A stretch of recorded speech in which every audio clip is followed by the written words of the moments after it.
Pre 20 godina bio sam. Pre 22 godine sam sa svojim prijateljima osnivao Demokratsku stranku u Kikindi. To je bila prva opozicijona stranka u Kikindi i mi smo na prvim izborima napravili jedan sasvim pristojan rezultat. Mislim, u to vreme ići na višestranačke izbore u Srbiji je bilo kao, mislim, ne mogu da opišem, kao kad bi, ne znam, danas u ovim najgorim sistemima u Severnoj Koreji neko išao na izbore, višestranački. Medijska blokada, nedostatak sredstava, ali uspeli smo napraviti jedan od najboljih rezultata u Srbiji. Naša oba kandidata su bila u drugom krugu po većinskom sistemu, i dr. Milenko Novako i dr. Mičurin Berar su uspeli da uđu u drugi krug i u drugom krugu su, ajde da kažemo, pokradeni. Izgubili su, bar je tako izborna komisija objavila, sa nekih minimalnih 2-3%, mada mi mislimo da su oni te izbore dobili, međutim bilo je nemoguće. Tada nisu ni postavili kontrole izbora, niti smo imali pravo na člana izborne komisije, niti na članove biračkih odbora, tako da su to bila ta vremena 90. godina. Kasnije se to sve razvijalo i imali smo priliku da vidimo da u tih 10 godina smo stalno bili suočeni sa tim izbornim krađama. I 96. godine, što je kulminiralo 2000. godine, 24. septembra. Pre 20 godina, kad je politika u pitanju, bio sam odbornik u lokalnom parlamentu, ali sam bio i delegat, znači u ona 3 veća, opštinska kao predstavnik komunalnog preduzeća, a jedan deo sam bio i predstavnik mesne zajednice Novi Kozarci. Bio sam tada i predsednik sela, da li predsednik skupštine, predsednik izvršnog odbora ili tako nešto. Funkcija u komunalnom preduzeću mi je bila ista kao i danas, znači drugi čovjek preduzeća sam bio, tako da ovo da bi se reklo da sam zahvaljujući policiji drugi čovjek, ne. Ja sam drugi čovjek preduzeća zahvaljujući svom radu. Tako su procenili, pretpostavljeni. Protesti 90-ih u Kikindi izgledali su? Pa Kikinda je 96. godine na jedan regularan način i ubedljivom pobedom osvojila, demokratska opozicija osvojila vlast, tako da u Kikindi nekih ozbiljnih protesta nije bilo zbog izborne krađe u Kikindi. Međutim, mi smo bili solidarni sa ostalim gradovima u Srbiji, pre svega Novim Sadom, Beogradom, Nišom i ostalim većim gradima u Srbiji, tako da i u Kikindi smo organizovali proteste zbog izborne krađe sve do dolaska Gonzalesa, donošenja lex specialisa u Skupštini Srbije i priznavanja rezultata izbora na lokalnom nivou u svim tim velikim gradovima. Pa sasvim prirodno, na talasima nezadovoljstva, teškog življenja u celoj državi, okruženje u kojem smo se nalazili, neki politički potezi koji se uvukli, reflektovali su se i na Kikindu i sasvim normalno i deo građanstva u Kikindi je protestovao. Priča će ići ka simbolično 5. oktobru. Ja želim da naglasim da Kikinda i kikinski političari ne mogu mnogo da pričaju o 5. oktobru, jer u Kikindi se desile promene već u 96. godini. I tako da, ajde da kažemo uslovno tada opozicija, već u Kikindi je 96. godini. Kikinda je jedan od prvih gradova koje je, da kažem, opozicija ili socijalistička partija sišla sa vlasti. Tako da, taj deo, kad se dođe do petoktobaraca, ja malo znam ljudi, onih koji su baš pravi petoktobarci, ali znam i puno ljudi koji su šetali Kikindom i onda su vrlo brzo sami sebi rekli da su pogrešili šetajući, jer nisu mogli da pretpostave kako će to izgledati kada njihovi koji su šetali će vladati kad dođu na vlast, ili ti pak zaboraviti sva ona obećanja koja su kroz 5. oktobar obećana građanima Kikinde. I govorit ćemo, pretpostavljam, samo o Kikindi. Nećemo se baviti, nadam se, visokom politikom. 12 godina kasnije, o 5. oktobru 2000. mogu da kažem. 5. oktobar u stvari nastao zbog 24. septembra i izborne krađe, kada Milošević nije želeo da prizna izborni poraz i pobedu Vojislava Koštunice u prvom izbornom krugu. Oni su pokušali da ukradu izbornu volju građana, falsifikovanjem zapisnika i skidanjem određenog broja glasova Vojislavu Koštunici, koji je po našim svim zapisnicima koje smo imali pobedio u prvom krugu. I upravo 5. oktobar je i bio zamišljen tako da se odbrani izborna volja građana. Očigledno je da je ogroman broj građana Srbije želeo da brani svoje izborno pravo i svoju izbornu volju i zbog toga je nastao 5. oktobar. Sad možemo da pričamo šta je on dobro ga doneo, loše ga doneo, ali sigurno da je, kažemo, on je posljedica izborne krađe od 24. septembra. Dobili smo demokratiju. Nažalost, demokratiju su oteli tajkuni i kriminalci. Ko je kriv za to? Pa onaj ko je na vlasti. Ima dobrih tekovina demokratije kroz ovog zaštitnika građana. Ima tih vladinih organizacija koje vuku. Dobra je demokratija što se može hrabrije, jasnije reći svoj politički stav. Međutim, ljudi koji su od građana dobili pravo da upravljaju su zloupotrebili to pravo. Zloupotrebili su ga na razne načine. Ne može se kazati da ima neku materijalnu korist, ali vučenjem vrlo loših poteza, kadrovanjem, smenjivanjem političkih protivnika samo zato što pripadaju drugoj partijskoj opciji. I onda smo došli u situaciju da je u našem gradu bavljenje politikom ispalo, ako veštije slažeš o političkom protivniku, ako mu iskonstruišeš neku priču sa kojom čovjek nema nikakve veze, da je to neka politika. A s druge strane smo napravili nešto što je opasno. Ozbiljni, odgovorni ljudi su jednostavno pobegli od politike. I da mi sada na političkoj sceni, ili kvalitet lokalnih političara je takav da je puno kvalitetnih ljudi koji nisu u politici, a mogli bi dati gradu mnogo više, a nisu u politici upravo jer, kako je meni jedan moj prijatelj rekao, Stevo, otkud ti stomak da budeš u politici posle takvih? I zna, na primjer, da za mene nešto slagano i kaže, kako možda trpiš? Ja sam to stalno govorio, ja sam imao taj neki svoj deo interesa da iz tog društvenog kolača, iz tog budžeta povučem deo para svojoj mesnoj zajednici i da kao profesionalac u komunalnom pokušam da zaštitim interese komunalnog preduzeća. Nekad sam uspevao u tome, nekad nisam uspevao. I sutra kad se povučem iz politike, meni će biti najviše žao što neću moći da pomognem nekom mladom čovjeku da dobije posao. Pri čemu, verujte mi, ostalo to moji Kozarčini najbolje znaju, partijska pripadnost nije bila u pitanju. Privredni potencijali Kikinde danas su? Danas u Kikindi ljudi još uvijek razmišljaju da će postojati veliki sistemi kao što je bila Livnica nekada, Toza Marković, IPP Banat. To su prošle vremena i sve vlasti od 2000. godine pa do danas nisu to uopšte razumeli. Čak ni veliki broj građana to ne razume. I na vreme se nismo opredelili za alternativne privredne subjekte u koje bi mogli da bitišu u Kikindi. Mi smo izgubili utakmicu sa našim okruženjem, pre svega sa ostalim gradovima u Vojvodini, Inđijom, Zrenjinom, Vršcem, Suboticom, sa gradovima u regiji, Temišvarom, Segedinom. Je tu živio preko 2,5 miliona ljudi i svi oni traže neko svoje mesto pod suncem. Kikinda je tu postala slepo crevo i nijedna lokalna samouprava, nijedna lokalna vlast nije razmišljala o ovim stvarima i sad je veliko pitanje kako će se Kikinda privreda razvijeti. Mislim da pod hitno, ali baš pod hitno se mora napraviti neka strategija razvoja, pre svega u poljoprivredi, u prerađivačkoj industriji, poljoprivredi, insistiranju na formiranju malih i srednjih preduzeća, jer očigledno da veliki sistemi u ovom gradu ne mogu da opstanu.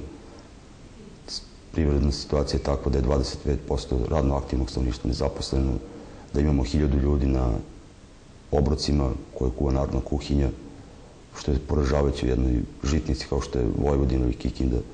Tako da nikad siromašnije Kikinda, valjda, mislim, u svojoj istoriji nije bilo. Mi imamo sad u Kikindi prepoznatljiv banin. Baninijeva proizvodnja je takve vrste da se pomalo i može bez njegovog kolača, da kažem uslovno. Livnica, ona je privatizovana i taj deo što se proizvede ovde u Livnici, u Kikindi, on se možda i prodaje kao slovenačka roba. Ja to ne znam. Prirodni potencijal Kikinda je poljoprivreda. Ali ako se okrenemo iza leđa, koliko hektara se u Kikindi zalijeva? Da li nam je kanal, ovi kanali koje imamo po Ataru, to su u suštini odvodni kanali, nisu to kanali za navodnjavanje. Tako da ako se tu nešto ne otvori, Kikinda nema nikakve šanse. Vidite samo, evo kao profesionalac mogu da kažem, da mi ove godine smo jedan od najbolje snabdevenih gradova vodom u Vojvodini. Mi smo imali 2-3 dana svega krizu, kada građani su zalijevali trotoare, svoje terase i tako dalje. A s druge strane, na selima nemamo nikakav problem. Moji Kozarci imali 3000 stanovnika, sad imaju 2. A nema ko ni da zalijeva bašču. Ta baba ili taj stariji čovek nema ni snage više da uče to crevo ni bašču da zalijeva. Tako da, neću da budem pesimista toliki. Ako bi se ozbiljno, a po meni jedino to vidim da je uložilo u poljoprivredu, Kikinda ima šanse, jer iza tog ulaganja u poljoprivredu postoji kvalitet te zemlje. Ne bi bio slučajno Nemac na ovim prostorima da nije imao iza sebe tako izvanrednu i plodnu zemlju. Uz deo stočarstva, lokalni turizam, malo smo potisnuti na periferiji prema Rumuniji, no dobro, Rumunija je Evropska unija, možda postoji prostora od tih silnih obećanja, otvaranja puteva, granice i tome slično. Očigledno Rumun sad više nije zainteresovan dok mi ne stignemo ka Evropskoj uniji. Političke paralele Kikinde 2012. i 90-ih. Ja mislim da je lokalna vlast u Kikindi 2000. godine bila mnogo ozbiljnija nego ove sadašnje garnitura i prethodne i sadašnje. Za ovu sadašnju, ajde kažemo, oni su još uvijek novi, pa ne možemo da dajemo neke ozbiljne ocene. Međutim, sa mnogo manje novca, čak višestruko manje budžetima se mnogo više radilo. U jednom međuperiodu na vlasti je bila Srpska radikalna stranka, sadašnja Srpska napredna stranka, kada je bukvalno grad opljačkan nepovoljnim ugovorima i posljedice tih ugovora i dan danas plaćaju građani Kikinde. Nažalost, na izborima to građani nisu prepoznali. Ni parking servis, ni deponiju, ni nepovoljne bankarske kredite. I grotesno zvuči, to jest izgleda kada vi vidite Aleksandra Vučića u prvim radovima klupa u Skupštini Srbija, iza njega sede akteri kikinskih najvećih pljački. Tako da, dogod je to tako, ja ne verujem nikakvu borbu protiv korupcije koju sadašnja republička vlada zagovara ili se s njome hvali ili je najavljuje, dok u svojim redovima ne račiste neke stvari i sa nekim ljudima koji su debelo ogreze u kriminal. Mislim da je ovo samo marketinški potez.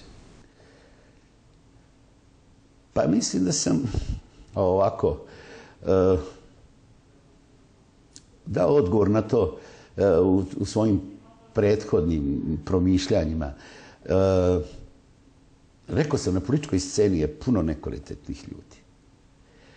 Ja znam, navešću primjer bivšeg predsjednika Jovice Kuzmančeva. Ja sam od Jovice teži 30 kila i višli za glavu. Međutim, kad sam ga sreo u gradu, ja sam pokušao da pređem na drugu stranu, da me ne bi pitao, čuo sam, bio tamo Kvara, niste doveli u prvobitno stanje. Znači, autoritet, ali ne autoritet u smislu da je neko sebe samo imenom i svojom pojavom nametnuo, već institucije. Jednog trenutka su devalvirane institucije predsjednika opštine, člana izvršnog veća. Ja znam, ne kukam ja za komunizmom, već ja kukam za onim sistemom vrednosti, date reči, obećanja. Nekadašnje izvršno veće je bilo volontersko. Predstavnici, tada je to bilo Livnica, IPP, Banat, Agropromet, su dali svoje predstavnike u izvršno veće. Oni su doneli odluke i vratili su te odluke profesionalcima u lokalnom parlamentu da isprovode. To su bili uspešni načelnici, no danas se postavljaju i načelnici bez dana radnog iskustva, bez ikakvih referenciji za sebe. Samo je partijska knjižica u pitanju i ništa više. Mladom čovjeku treba dati šansu, apsolutno, pa čak i partijsku, ali neka krene.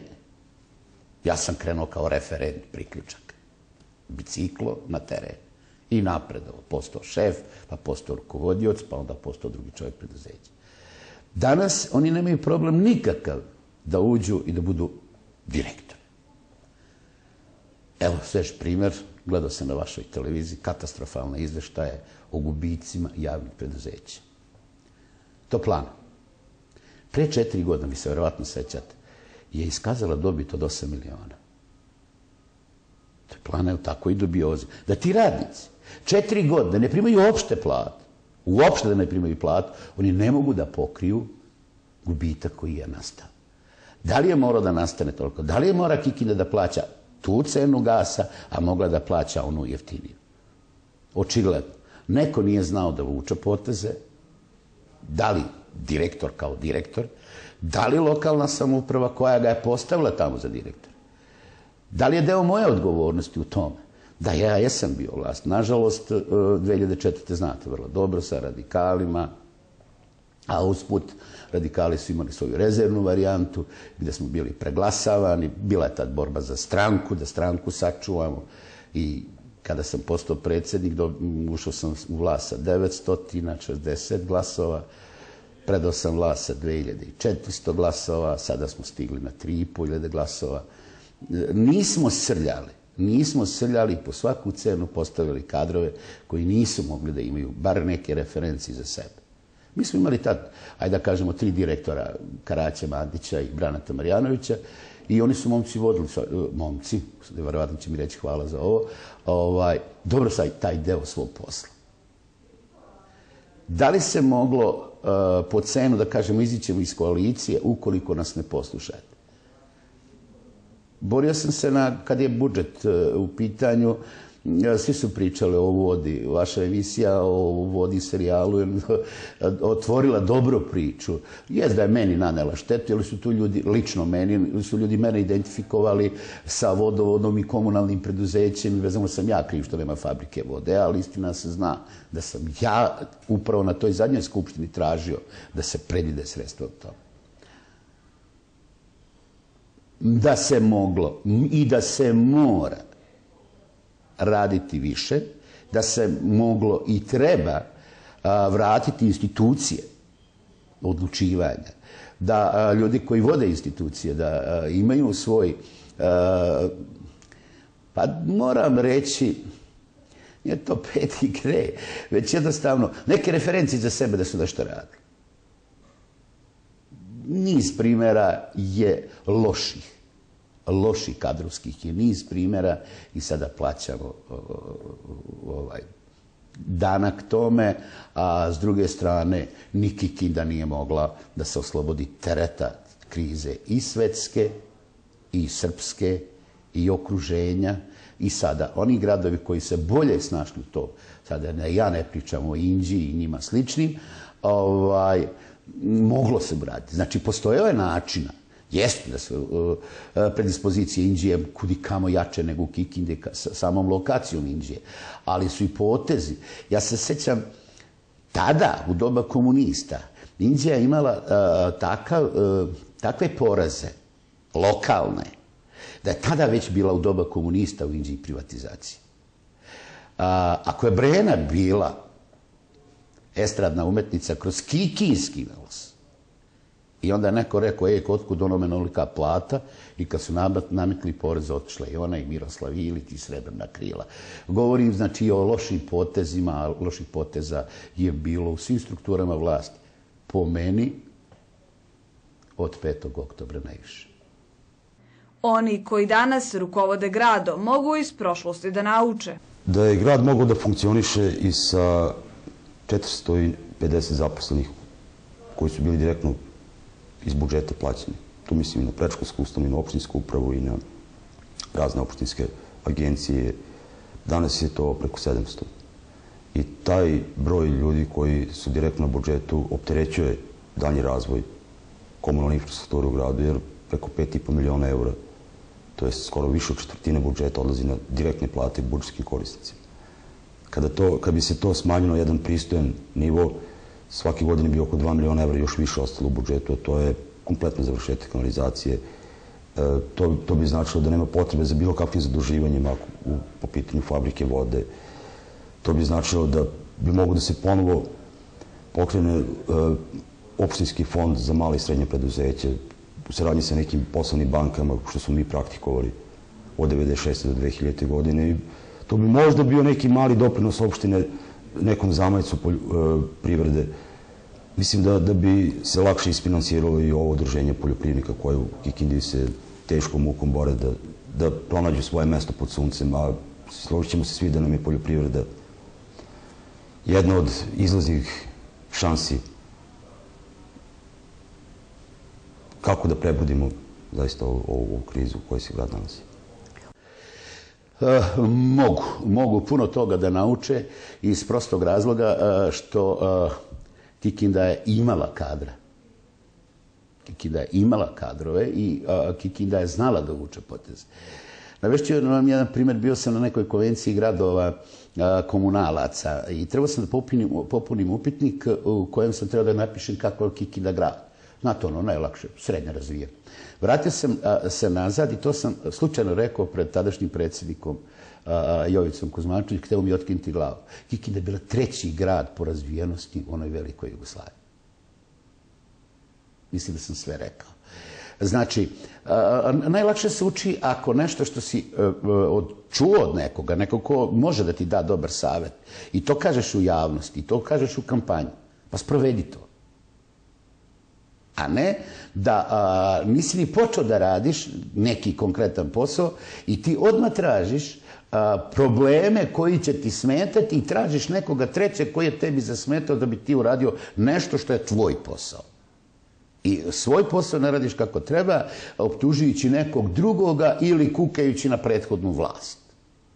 Tako da taj deo ne može se baviti politikom svako, a posebno ne treba da se bavi politikom neko ko je kroz politiku, nažalost, mladi ljudi su prisiljeni da dođu do politike da bi dobili posao. Ako u Kikindi nemate gde dobiti posao, evo, Toza najavili Jola Štrake. Sjetimo se Toze koja je Toza bila. Sad se ne zna vlasnik Toze. I onda on prinuđen je da proba kroz politiku negde, kroz budžetsko neko preduzeće da nađe posao. Političari na jedan ružan način izloupotrebljavaju to, dovlačeći tu djecu, davajući im neke poslove na 2-3 meseca na određeno vreme i kad prođe kampanja, onda se oni zaborave, ti mladi ljudi se razočaraju, tu nikad nećemo ni dobiti kvalitetnog političara.